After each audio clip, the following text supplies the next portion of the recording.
네, 오늘은 9번째 시간 복음의 능력입니다. 이제 이 저자가 그 옐로우스톤, 미국의 옐로우스톤이라고 하는 국립공원에 가서 그 안에 있는 그랜드 캐니언을 보고 너무 경치가 웅장하고 놀라워서 감탄했던 그런 얘기를 합니다.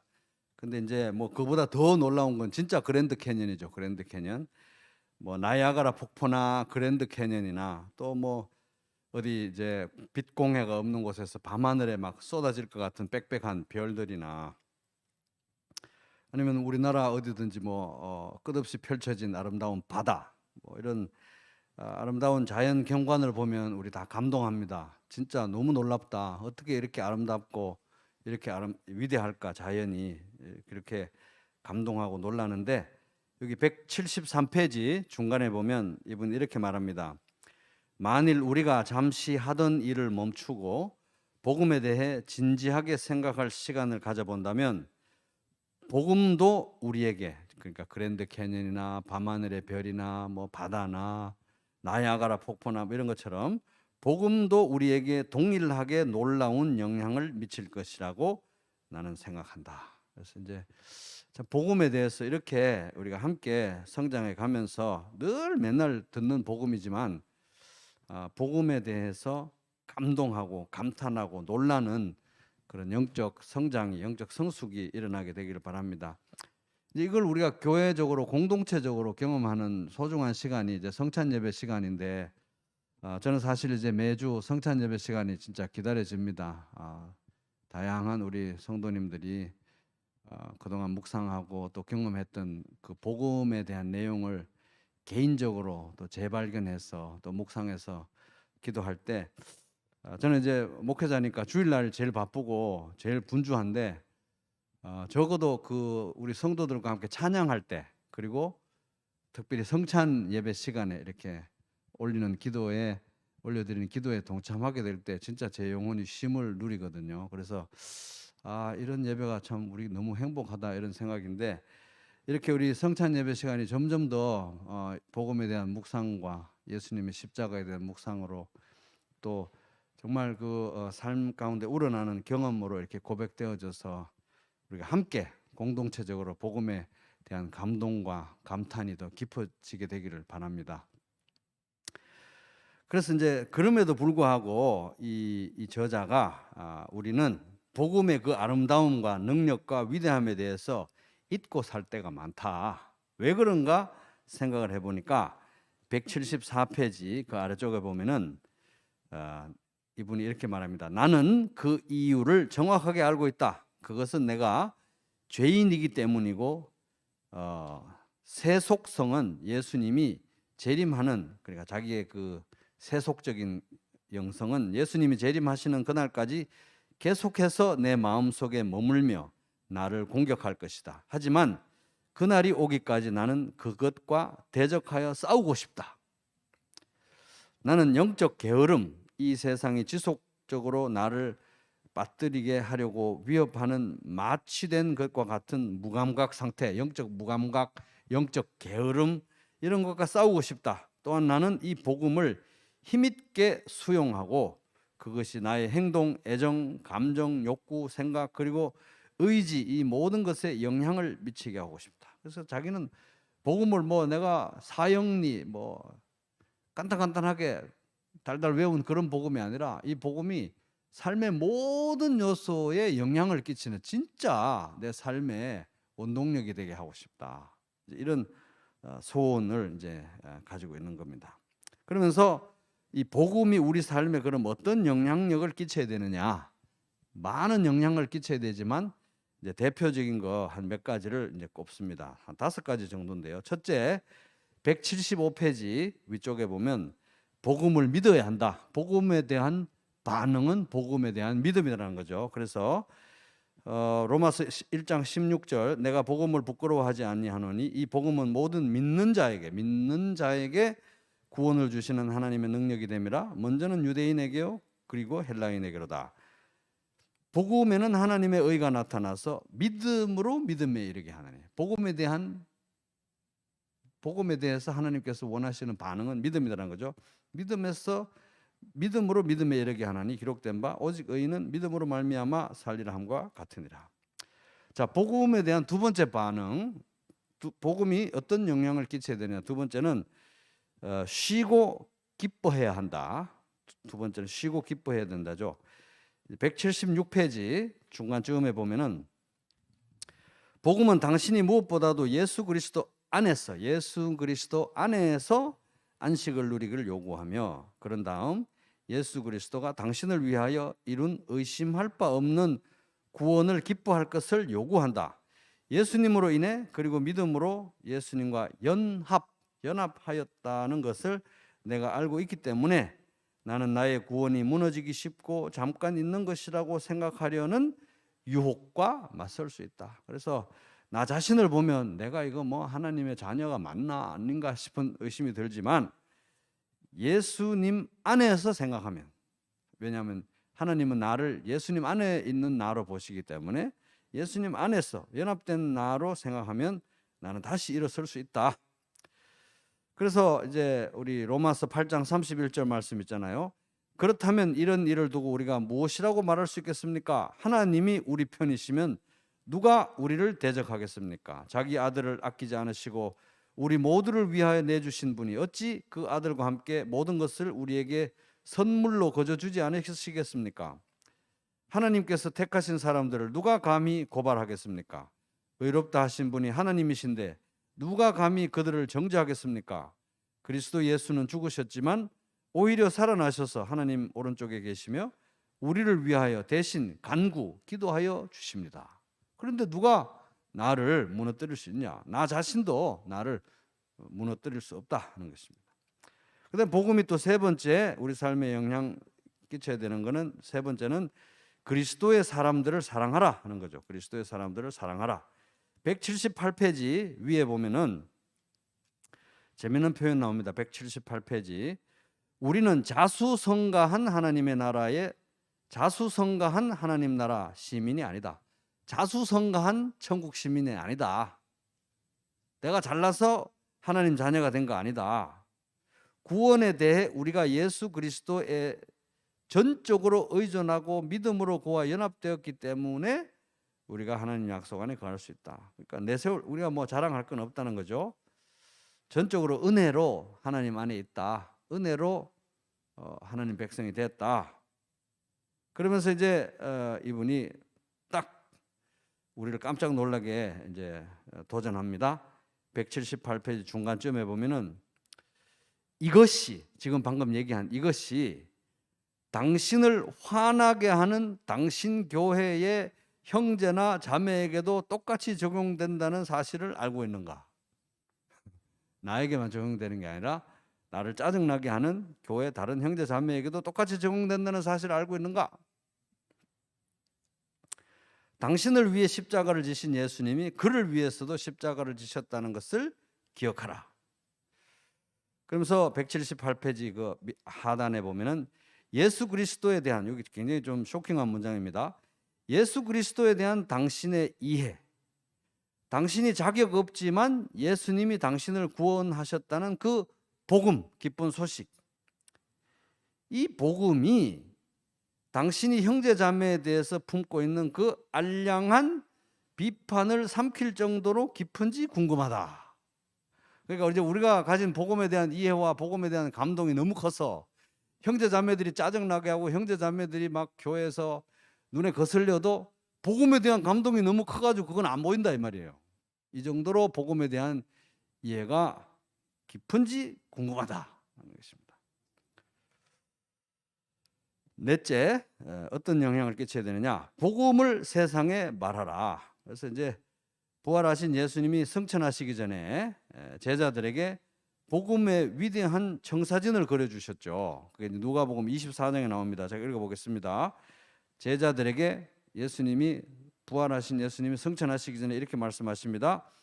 예수께서 그들에게 말씀하셨습니다. 내가 전에 너희와 함께 있을 때 모세의 율법과 예언서와 시편에서 나에 대해서 기록된 모든 일이 마땅히 이루어져야 한다고 너희에게 말한 것이 바로 이것이다. 그리고 예수께서 그들의 마음을 열어서 성경을 깨닫게 해주셨습니다. 예수께서 그들에게 말씀하셨습니다. 이렇게 기록되어 있다.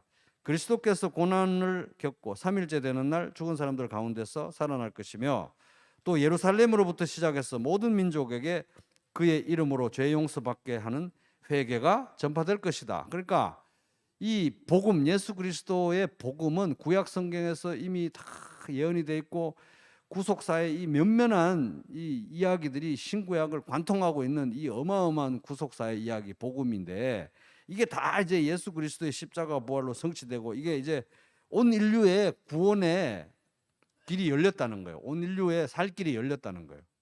어마어마한 이 복음의 청사진을 딱 그려놓고 누가복음 24장 48절에는 갑자기 예수님이 너희는 이 일의 증인이다. 이렇게 어마어마한 구원에 대해서 얘기하면서 너희가 이것을 증거해야 된다는 거예요. 구원이 이렇게 어마어마한데, 복음이 이렇게 어마어마한데 다른 방식을 쓰셔도 되는데 그 대단한 얘기를 하시고 나서 바로 너희들이 이 일의 증인이다 하셨다는 거예요. 누가복음 24장 48절. 그러면서 180페이지 중간쯤에 보면 이분이 이렇게 얘기합니다. 하나님은 우리의 복음 선포를 통해서 우리들의 이 미련하고 비효율적인 복음 선포를 통해서 죄인들을 구원할 결심을 하셨다. 그 선포는 설교, 가르침, 친구와 가족 그리고 직장 동료와 식사를 하면서 나누는 대화를 통해서 이루어진다. 이런 걸 통해서 천국을 이루기를 원하셨다는 거예요. 자, 180페이지 아래쪽에 보면 제일 아래쪽에 보면 만일 당신이 그리스도인이라면 세상이 듣게 될 유일한 구원의 참된 메시지를 당신 손안에 들고 있다는 것을 인식하라. 또 다른 복음은 결코 없을 것이며 사람들이 그들의 죄에서 구원받을 다른 방법은 없다. 유일한 구원의 해결책을 참 답답한 우리들의 손에 맡기셨다는 겁니다. 181페이지 중간쯤에 보면 만일 우리 그리스도인들이 예수의 복음을 전하지 않는다면, 선포하지 않는다면 누가 그 일을 하겠는가? 아무도 없다. 또 181페이지 제일 아래쪽에 보면은 하나님의 성령이 일하시도록 기도하라. 그런 다음 입을 열어 말하라. 자, 다섯 번째 복음이 우리 삶에 어떤 영향을 끼쳐야 되느냐? 그분을 갈망하라. 182페이지 중간점에 보면 만일 복음을 올바르게 이해한다면 우리는 왕국 자체, 하나님 나라가 빨리 임했으면 좋겠습니다. 좋죠. 근데 왕국 자체를 갈망하기보다 사실은 그 왕국의 주인이신 왕 예수님을 갈망할 것이다. 복음은 우리가 그를 알고 사랑하고 그 결과 그와 함께 있기를 갈망하게 만든다. 요한계시록 22장 20절 이것들을 정하시기가 예수님이 이르시되 내가 진실로 속히 오리라 하시거늘 아멘 주 예수여 오시옵소서. 이게 이제 우리의 태도가 되어야 된다는 거죠. 예수님을 기다리는 복음이 우리 안에 일으키는 변화여야 된다는 겁니다. 여기까지가 오늘 이제 이 교재의 내용이고요, 책의 내용이고 남은 시간은 이제 그동안 이제 공부했던 내용 중에서 특별히 믿음과 회개에 대해서, 믿음과 회개의 관계에 대해서 좀 보충 수업을 하려고 합니다.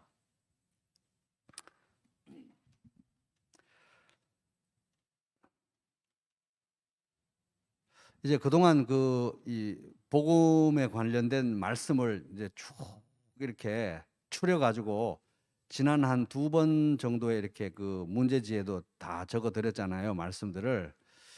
이제 그 말씀들을 다 이렇게 정리해서 우리 장로회에서 또 허락해 주시고 격려해 주셔서 그 말씀을 다 추려 가지고 간략한 설명을 넣은 다음에 우리 교회 자체만의 전도 소책자를 만들려고 합니다. 그래가지고 이제 전도할 때 나눠 주실 수도 있고 또 내가 가지고 있으면서 암송할 수도 있고 또 어떤 다른 분에게 복음을 4번 만나서 전하시면서 교재로 쓰실 수도 있고 그래서 그 말씀을 그대로 다 적고 간략한 설명이 들어가는 소책자를 만들려고 하는데 그냥 또 이렇게 인쇄소에서 찍을 수도 있지만 이왕 만드는 김에 ISBN 넘버도 넣어가지고 제대로 출판을 해보자.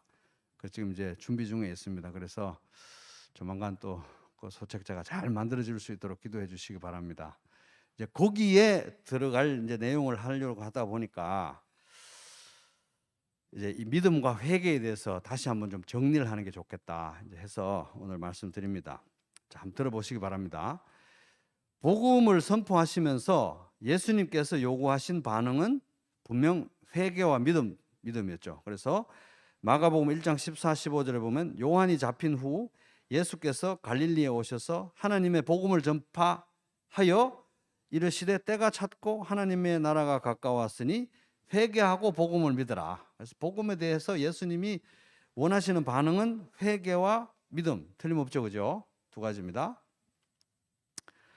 그래서 이제 이 교재에서는 이렇게 설명합니다. 믿음이 예수님께로 향하고 구원을 위해 그분을 의지하는 것이라면 회개는 동전의 또 다른 면이다. 그러니까 믿음이 예수님을 향한 거라면 회개는 마귀를 향해서 가던 길을 돌이켜야 되니까, 돌이켜야 앞으로 나가니까. 그래서 회개는 동전의 또 다른 면이다. 그것은 믿음 속에서 그를 향할 때 죄에서 돌아서고 죄를 미워하며 하나님의 능력으로 죄에서 떠날 것을 결심하는 것이다.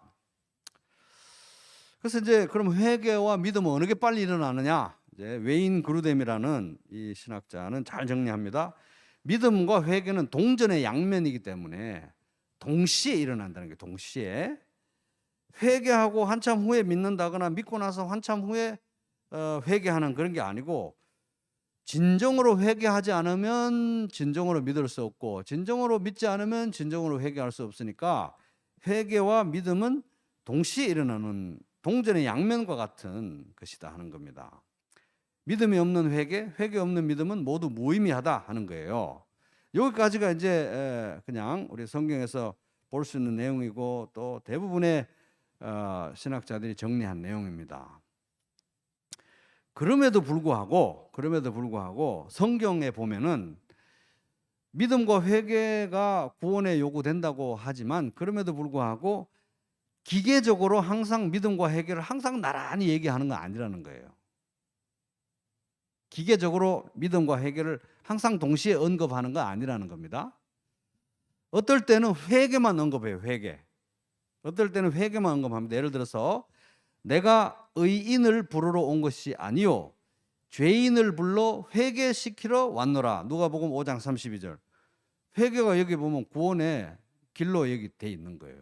회개 하나만 언급된 겁니다. 또 누가복음 24장 47절, 또 그 이름으로 죄사함을 받게 하는 회개가 예루살렘에서 시작하여 모든 족속에게 전파될 것이 기록되었으니, 요 죄사함을 얻게 하는 회개만 언급된 거예요, 이게. 그러니까 구원의 방법으로 회개만 언급된 경우도 있다는 거예요, 성경에. 그렇지만 회개만 언급됐지만 믿음이 전제된 개념이죠, 믿음이. 이제 수사학적으로 이런 거를 갖다가 제유법이라고 그래요, 제유법. 부분을 말하면서 전체를 말하는 제유법이라고 합니다. 또 어떨 때는 성경에 보면 믿음과 회개가 나란히 언급이 되어 있어요, 나란히. 예를 들면 이런 겁니다.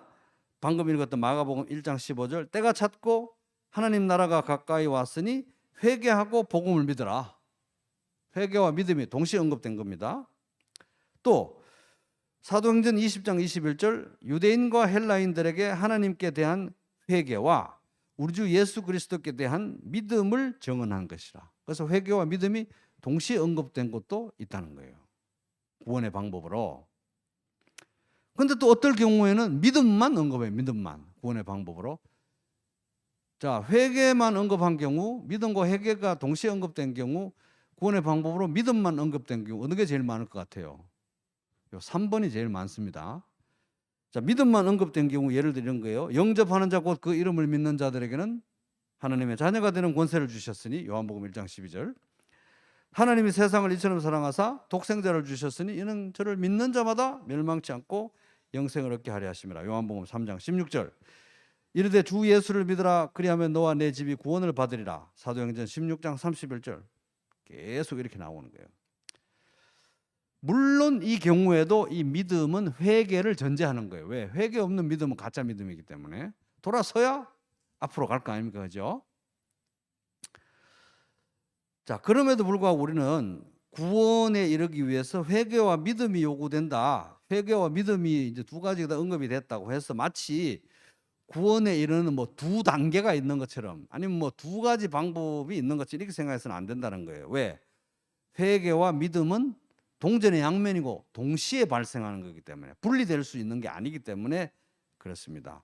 그래서 회개와 믿음을 합해 가지고 한마디로 하는 말이 있어요. 그게 회심입니다. 회심. 회개와 믿음을 합해서 회심이라고 그래요. 회심. 그래서 이제 믿음과 회개가 서로 불가분으로 묶여져 있지만, 믿음과 회개는 동일한 것은 아니고 또 혼돈돼서는 안 돼요. 회개는 불순종과 하나님께 대한 반역에서 돌아서서 순종을 시작하는 것이고, 믿음은 그리스도를 영접하고 칭의 양자됨 영생을 얻는 것이 이제 믿음이다. 혼돈해서는 안 되지만 동시에 발생하는 겁니다. 그러니까 믿음은 예수님을 붙드는 거, 회개는 마귀의 손을 놓는 거. 놔야 붙든다 이 말이에요. 그죠? 마귀의 손을 놔야 예수님이 내미신 손을 잡을 수 있다는 거잖아요. 그죠? 자, 믿음과 회개는 동시에 일어나지만, 자, 여기서부터 잘 들어보세요. 믿음과 회개는 동시에 일어나지만, 그럼에도 불구하고 우리는 논리적인 순서를 생각해 볼 수 있다는 거예요. 논리적으로 생각할 때 회개가 먼저냐, 믿음이 먼저냐. 이제 칼빈은 믿음이 먼저라고 생각했습니다. 그러면서 이렇게 얘기합니다. 회개는 계속해서 믿음을 따를 뿐만 아니라 믿음으로부터 생겨난다는 사실에 대해서 논쟁의 여지가 없어야 된다. 회개는 믿음을 따른다. 믿음이 회개에 앞선다. 그리고 믿음으로부터 생겨난다. 믿음으로부터 회개가 생겨난다.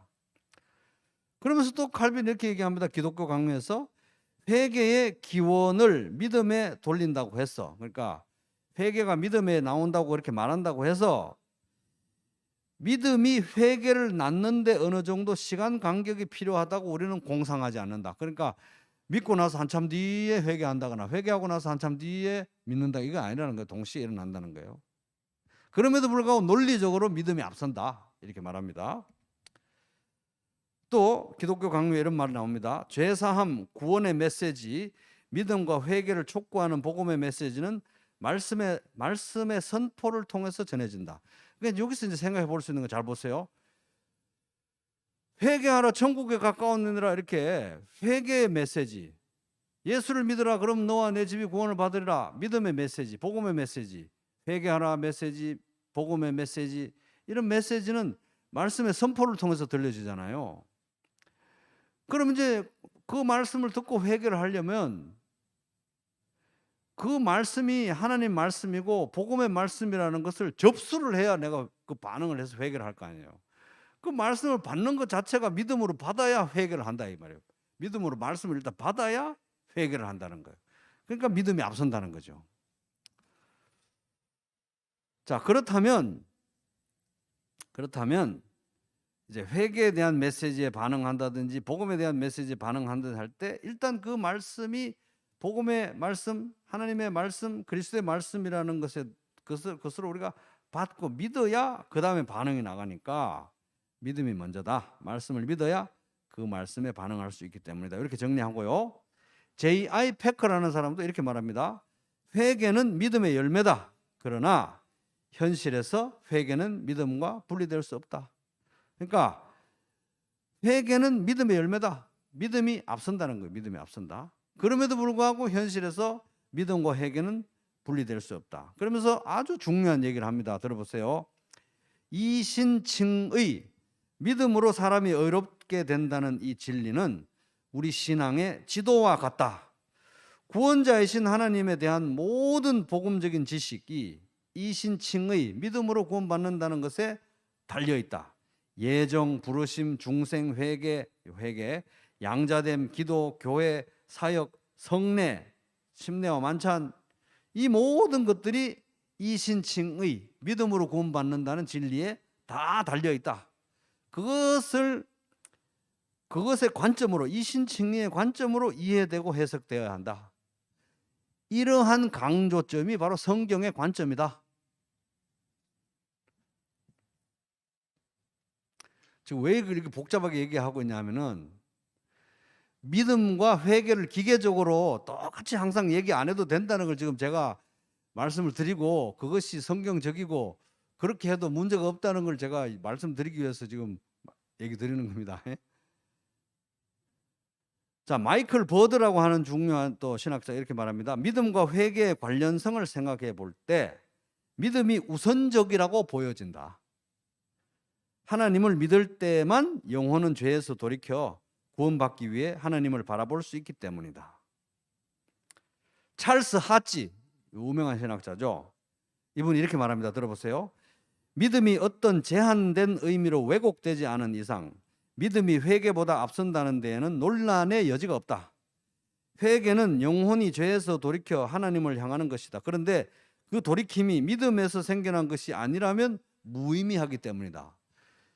하나님 말씀에 대한 믿음, 복음에 대한 믿음 없이 혼자서 막 돌이키고 반성하고 한다고 그게 의미가 있는 게 아니라는 거예요.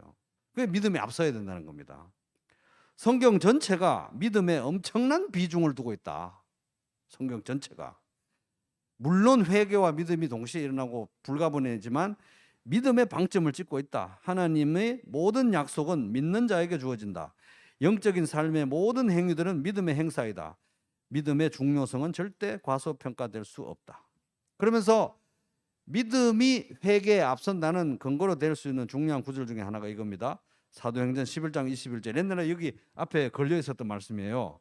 주의 손이 그들과 함께 하심에 수많은 사람들이 믿고 주께 돌아오더라. 믿고 돌아오더라. 돌아오는 게 회개잖아요. 믿고 돌아오더라. 그러니까 동시에 일어나야 돼요. 동시에 일어나야 되는데 논리적으로 볼 때 믿음이 앞선다. 이건 이제 마치 십자가와 부활 얘기하는 거하고 똑같습니다. 십자가 없이 부활 없고 부활 없이 십자가 없죠. 이건 동전의 양면과 같아서 분리될 수 없어요. 불가분이에요. 그럼에도 불구하고 이제 우리의 복음은 십자가의 부활, 십자가의 복음, 부활의 복음이기도 하지만 그럼에도 불구하고 실제로 또 사도행전에 보면 막 사도들이 부활을 엄청 열심히 전했는데 그럼에도 불구하고 십자가가 복음의 중심이다. 십자가의 중심성. 이거 이제 지난 시간에 그 존 스토트 그 목사님의 책에서 제가 인용하면서 성경 전반에 볼 때 부활도 중요하고 십자가도 중요하고 다 중요한데 십자가 중심성이 이 성경의 전반적인 관점이다. 이렇게 이제 우리 얘기했잖아요.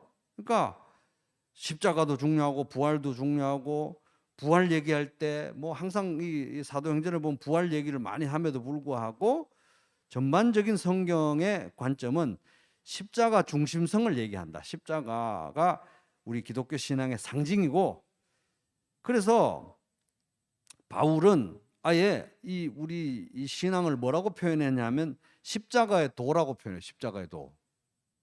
그러면서 우리는 십자가에 못 박힌 그리스도를 전한다. 고린도전서 1장 23절.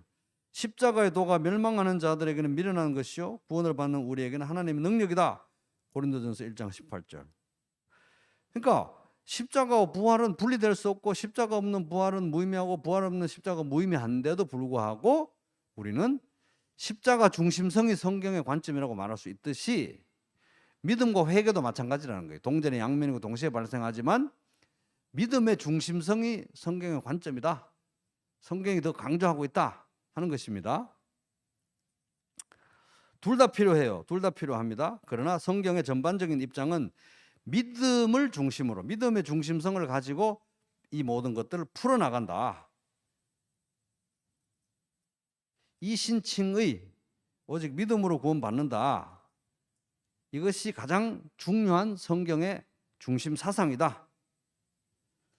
그러나 이 믿음에는 회개가 전제되어 있다. 회개 없는 믿음은 무의미하다. 그럼에도 불구하고 이신칭의 오직 믿음으로 구원받는다는 게 성경의 전반적인 강조점이고, 이것이 모든 다른 중요한 진리들을 풀어나가는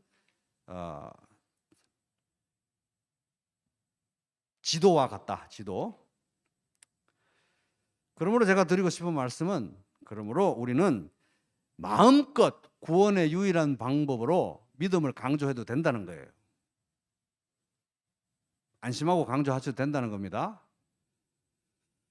마음껏 믿음을 강조해도 된다. 왜? 참된 믿음에는 회개가 전제되어 있기 때문에. 동전의 뒷면이라는 것만 알고 있으면 돼요. 그래서 구원의 유일한 방식으로 오직 믿음을 마음껏 강조해도 안전하다 하는 겁니다. 다만 회개가 그 동전의 뒷면이다. 이것만 우리가 소홀히 하지 않으면 돼요.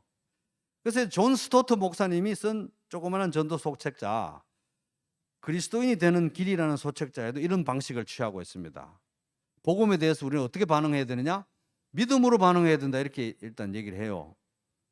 믿음은 중심성을 강조하죠. 그러고 나서 참된 믿음이라면 지식적인 동의가 아니라 의존이고 신뢰이고 동시에 참된 믿음이라면 회개가 동반된다. 이렇게 얘기하는 거예요. 그런 방식으로 풀어도 된다는 거예요. 구원의 유일한 길은 믿음이다. 이렇게 해도 된다는 겁니다. 앤서니 후크마라는 신학자도 구원의 과정에서 믿음의 중요성은 아무리 강조해도 지나치지 않다. 제가 왜 이렇게 저걸 가지고 저렇게 복잡하게 1시간을 동안 얘기하냐 하는데 이걸 가지고 얼마나 지금 많은 사람들이 싸워가지고 복잡한지 모릅니다. 그래서 이거 이제 안전하게 이제 우리가 가려고 하는 거예요.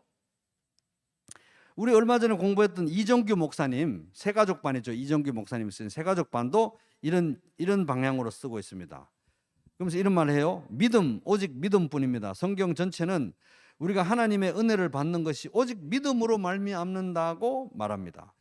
믿음을 향한 그분 예수님의 요구는 끈질기고 지속적이라서 사실상 성경에서 예수님의 명령 모두가 그분을 믿으라는 요구라고 말할 수도 있습니다. 실제로 예수께서 행하라고 하시는 그 어떤 행위든지 믿음이 없이는 행할 수가 없기 때문이지요. 사도 바울은 그래서 믿음을 따라하지 아니하는 것은 다 죄인이라고 말합니다. 새가족반 187페이지. 그렇게 말하고 이제 믿음의 중심성을 강조하고 난 다음에 구원의 유일한 길로서 강조하고 난 다음에 이 이정규 목사님도 이 새가족반 책에서 그 구원받는 믿음의 2가지 특징이 있다는 거예요. 2가지 특징. 첫 번째 특징은 인격적 신뢰다. 그러니까 지적 동의에 그치는 게 아니다. 인격적 신뢰다. 저기 배가 있네. 배인가 봐. 이런 게 아니고 배를 타고 바다를 건너간다는 거예요. 그다음에 2번째 이 구원받는 믿음의 특징은 회개를 동반한다. 이렇게 푸는 거예요. 그래서 회개가 동전의 믿음이라는 동전의 그 뒷면이라는 거 우리가 꼭 기억하면 구원의 유일한 길은 믿음이다. 믿음의 중심성을 강조해도 매우 성경적이다 하는 거예요. 사실 그것이 바울이 쓴 로마서의 방향이기도 한 거예요. 사도 바울 모든 서신서의 지배적인 관점이기도 합니다. 이신칭의. 그래서 내가 복음을 부끄러워하지 아니하노니 이 복음은 모든 믿는 자에게 구원을 베푸는 하나님의 능력이다. 믿는. 이건 믿음과 회개를 기계적으로 이게 쓰지 않았잖아요. 그죠? 그럼에도 불구하고 이 믿음은 회개를 전제하는 믿음이라 이거예요. 그러면서 로마서 1장 17절 복음에는 하나님의 의가 나타나서 믿음으로 믿음에 이르게 한다. 처음부터 믿음이고 끝까지 믿음이다. 이 믿음은 참된 구원받는 믿음이기 때문에 물론 회개를 전제하죠. 십자가 중심성, 믿음의 중심성 이라는 겁니다. 그래서 우리는 구원받는 방법으로서 믿음의 중심성, 오직 믿음으로 구원받는다 이거 마음껏 강조해도 돼요. 근데 이제 종교개혁자들이 오직 믿음, 오직 성경 뭐 그런 얘기 하잖아요. 그 오직 믿음에 이제 대해서 이제 제가 우리 그 김호정 목사님한테 물어봤더니 그건 여기다 갖다 대면 안 된대요. 그 오직 믿음, 종교개혁자들이 말하는 오직 믿음이란 거기 오직 믿음은 회개도 없이 오직 믿음만 구원받는다 이런 뜻이 아니고 행위 구원에 대치되는 개념으로 오직 믿음이래요. 꼭 그거 기억하라고 부탁하셨습니다.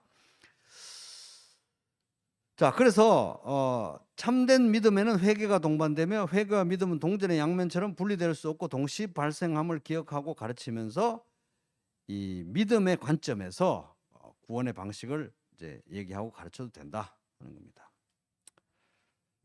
요런 관점에서 이제 우리가 이 책을 공부할 때는 회개와 믿음을 좀 기계적으로 강조한 측면이 없지 않아 있는데 우리가 만들 소책자에는 믿음의 중심성을 가지고 써 가도록 하겠습니다. 우리에게 좀 더 익숙한 방식이죠. 그렇게 해서 잘 정리된 책이 소책자가 나와서 전도할 때도 쓰고 개인적으로도 암송하고 선물도 하고 이렇게 많이 복음을 전하게 되기를 또 기도해 주시기 바랍니다. 이제 그 교재 내드린 유인물 보시기 바랍니다. 복음에 대한 신앙 고백 있죠, 중간에. 요게 이제 우리가 그동안 지금 복음 교실 14기를 하고 있는데 지금까지 계속 우리가 이 복음 교실 마치고 침례 교실 들어가고 침례 받으실 분한테 복음에 대한 신앙 고백을 이렇게 서면으로 받을 때 이 양식을 썼던 거예요. 그래서 여기도 썼으니까 여러분도 이제 집에 가셔서 차근차근 읽어보시면서 자기 이름도 쓰셔가지고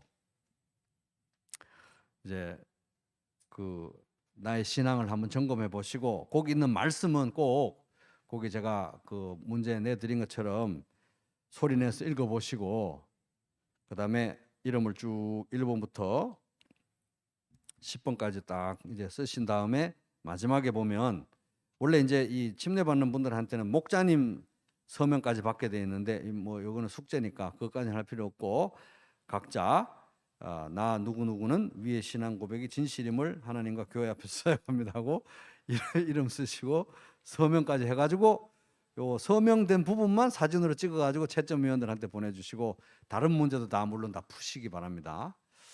그래서 이제 참 그동안에 이렇게 이게 사실 뭐 나 혼자서 책 공부하는 거는 쉬운데 이걸 누군가에게 전하는 건 보통 용기가 필요한 일이 아니었는데 우리 성도님들 가정교회별로 막 으쌰으쌰 하셔가지고 구원 간증도 쓰시고 막 정말 용기를 내 가지고 막 카톡으로 구원 간증도 보내시고 카톡으로 보냈는데 일자가 없어지나 안 없어지나 막 조마조마하기도 하고 막 그렇게 하신 분들 또 자녀에게 또 구원 간증을 쓰셨는데 주시기가 너무 부끄러우셨는데 어떻게 해서 또 전달된 그런 얘기들 뭐 참 다양한 그런 얘기들을 들었습니다. 그래서 이렇게 어려운 일들에 또 이렇게 같이 반응해서 동참해 주신 거 감사드리고요. 또 오늘 그 내드린 문제 중에 보면 이 변정적 구원 간증은 어떤 사람을 염두에 두고 우리가 쓰는 거잖아요. 그러다 보니까 다른 사람에게 이렇게 사람이 바뀌면 또 내용이 약간 바뀌어져야 돼요. 이게 관점과 말투, 억양이 다 바뀌어져야 돼요. 그래서 이렇게 다양한 사람에게 내가 적용할 수 있도록 핵심 내용을 잘 정리하시고 그래서 언제 어디서든 이 내가 만든 이 변정적 구원 간증을 잘 쓰실 수 있도록 준비하시고 특별히 이제 그다음에 복음을 이제 정말 내가 사랑하는 사람들, 진짜 사랑하는 사람들, 내가 사랑하는 이 사람들에게는 꼭 전하고 싶은 그 사람 10명을 추리시기 바랍니다. 10명. 물론 뭐 20명, 30명, 100명 될 수 있겠지만 10명을 추리시고 그중에서 가장 준비가 된 영혼, 가장 절박한 영혼, 가장 긴급한 영혼 순으로 10명을 순서를 이제 리스트를 작성하시기 바랍니다. 그래가지고 그걸 가정교회에서 나누시고 기도도 요청하고 이제 내가 정말 사랑해서 꼭 내가 당신에게는 이걸 전하고 싶다고 한 사람 10명을 이제 기도 제목에 넣고 또 그 이상 숫자가 될 수도 있겠죠.